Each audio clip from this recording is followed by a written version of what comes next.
Hello everybody, hola, namaste and welcome to my channel as always. Today I have a very interesting game to show you guys. This game was played yesterday on Samay Raina's channel. Samay Raina is one of India's top comedians and a chess YouTuber and streamer, and he's done some really amazing stuff for chess during the lockdown and even continues to do now. He's also donated a lot of money to charity through his streams and stuff. His team members were other top comedians from the country: Abhishek Upamanyu, Biswa, Kalyan, Rath and Vaibhav, Sethia.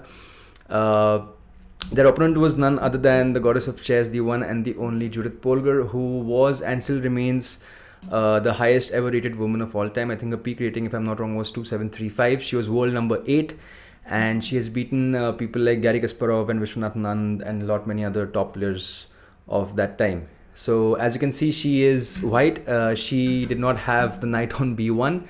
The comedians had 1 hour's time and she had only 10 minutes. So let's see what happened in this game. She opened with e4, e5, knight f3, knight c6, bishop b5, so she goes for the Ruy Lopez. We have knight f6, the comedians respond with the Berlin defense. Judith castles, we have bishop c5, all standard developing moves in the Berlin. So c3 with the idea of pushing d4. Black castles, we have d4, takes once, and bishop b6, which is the strongest move in this position. And Judith immediately attacks with pushing e5. Now there are a couple of moves in this position. The best move is putting the knight on e4, but the comedians played knight to d5, and we have bishop g5 now attacking the queen. So in this position, actually there's the only good move technically in this position is getting the knight on c6 to e7, because you free your c7 pawn, which can be pushed, and you can push the bishop back. At the same time, very important to notice is that this knight on d5 is preventing this pawn from d4 to be pushed ahead. But the comics unfortunately moved the same knight. They moved knight d to e7, which allows Judith to push d5 in this position, now attacking this knight. So the comics said, okay, fine, no problem. We are still a knight up, so let's attack Judith's bishop.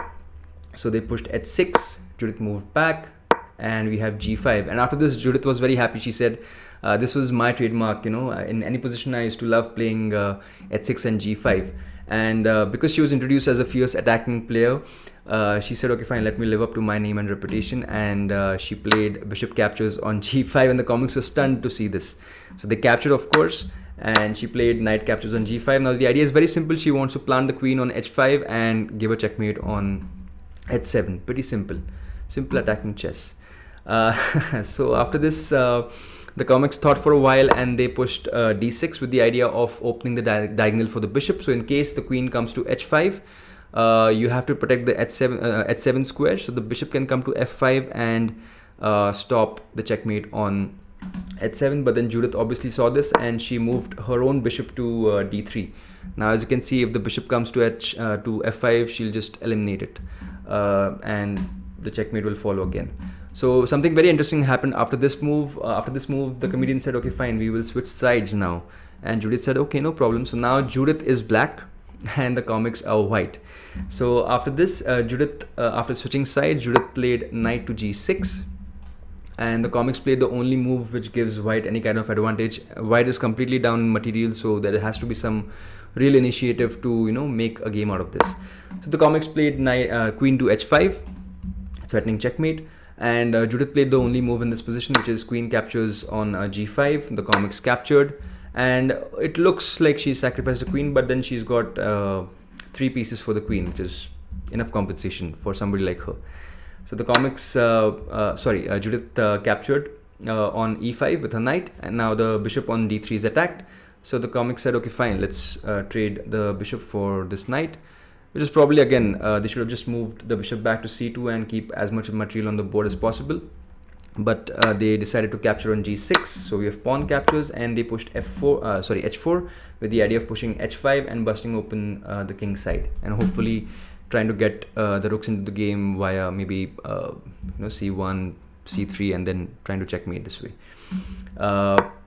But Judith stops h5 with bishop to g4. The knight defends the bishop very nicely. Also, this knight is very solid on e5. So the comics said, okay, fine, let's try to trick her. We will try to capture this knight on e5, and once the defender of the bishop is moved, then we can capture the bishop. But Judith says, no thank you, I'm just going to stop this by playing rook to f5. Now she attacks the queen. So in this position, the comedians thought for a while and they played a very brave move. They gave up the queen for 2 pieces. So they captured the strong knight on e5 with the rook. Judith captured the queen on g5. The comics captured back. And now the bishop on g4 is unprotected, so it has to go back. Also defend the pawn on g6. So she moved the bishop back, and probably in this position they should have pushed g4, because g4 would have made the bishop move to maybe d7 or something, or maybe d3, and then if this rook comes into the game, that would have been a real match for Judith, and also basically this g6 pawn would have fallen. But they pushed h5 in this position. They want to bust open this king side, and Judith just calmly plays rook to f8. Now after this bishop moves, this f2 pawn is going to become a weakness. So the comedians thought for a while and they said, okay fine, we don't want this bishop to come to d3, because if it comes to d3 and attacks this rook on f1, we will lose the pawn on f2. So they played rook to g3 again, which was an inaccurate move, because now this rook is very weirdly placed on g3. At the same time, if they wanted to stop the bishop from coming to g3 from d3, they should have probably moved the rook to d1 and then protect the f2 pawn by trying to move the rook to d2. But that was not to be. They played rook g3, and now as you can see, this poor rook on f1 is a babysitter. I mean, it's just babysitting this weak f2 pawn. So Judith now starts improving the position of the bishops. The rook is wonderfully placed on the f file. She played bishop to e4, now with the idea of attacking this juicy d5 pawn. The comics captured, Judith captured, and we have b3 because the a2 pawn was under attack. And Judith just calmly moves the bishop to d4. Now the comedians were actually in some time trouble now, so they had to start playing a little fast. So they moved the pawn to a3, and we have king to g7. Now as you can see, Judith has got 4 queenside pawns, and the comedians have only 2 pawns, which are extremely weak, and they are going to be easy targets for the rook and the 2 bishops. And look at these 2 snipers. I mean, they are just eyeing this poor white king. So the king finally moved to h1, now getting out of the spin, so the f2 pawn can be moved. Maybe at the same time they can even try to give up this pawn and start developing this rook, because one rook against a bishop pair and rook is just no match. I mean, it can't do much. So Judith captured on f2, and we have rook to h3, which is the only move which prolongs the game. Now because of that, the g6 pawn had no protection and Judith just captured it. We have king to h2, and the rook comes to f6, now improving the position of the rook and making sure the king protects the rook. So in case, I mean, just avoiding any tactics or tricky ideas. And again, because of being short on time, the comics pushed g3, which weakens the king's position even further. And also because of pushing g3, the rook no longer protects the pawn on b3. So Judith just captured it. And the comics said, okay fine, no problem, now we can move the rook to b1, attack the bishop, and then gobble up the b7 pawn. Judith said, okay, no problem. She moved the bishop to c4, and the comics captured. But then Judith just played bishop b6, now freeing up the f2 square for the rook.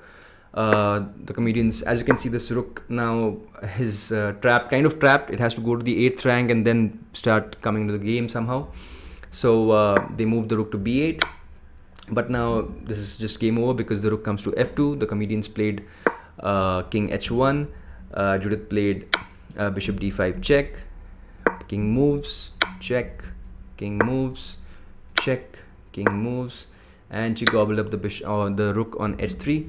And after this, the comedians were, I think, almost they had no time left. They just played rook g8 check. The king moved, and in this position they resigned the game, because well, you're down a bishop pair against the highest rated woman player of all time, so there's nothing to be done.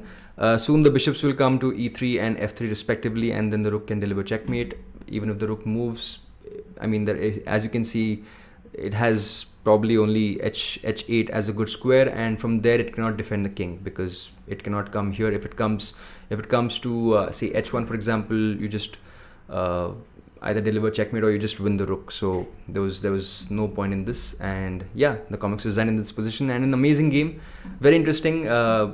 Piece odd plus short on time, and then she switched sides.